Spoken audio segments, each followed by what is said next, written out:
In today's video, I will walk you through how to download the 1099 form on Robinhood Legend. In this tutorial, you will learn how to locate your tax documents, select the correct year, and download your 1099 form directly from Robinhood using the Tax Center. Once you are signed in, click on the human-like icon on the upper right-hand corner. Then click View More Details under Margin.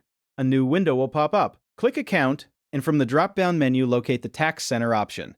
Click on Tax Center to open the section where all your tax-related documents are stored. Inside the Tax Center, you will see a section labeled Tax Documents that contains records for different years. Once you are inside, look for the drop-down menu that shows available tax years. Click on this drop-down to view the list of years linked to your account. If this is your first year using Robinhood, you may only see one year available. Select the year you want to view by clicking on it. After selecting the correct year, the system will display the available tax forms for that period. You should see your 1099 form listed among the documents.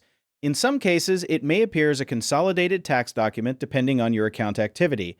Next, you will have options to download your tax information. You can choose to download a CSV file containing your consolidated transactions if needed. To download your official tax form, look for the option to download the PDF version and click on Download PDF. Once you click Download, the 1099 form will be saved to your device. You can open it anytime to review your tax information or use it for filing purposes. You can also switch between different tax years at any time by returning to the drop-down menu and selecting another year. This allows you to access previous or current tax documents whenever needed. And that is how you download the 1099 form on Robinhood Legend.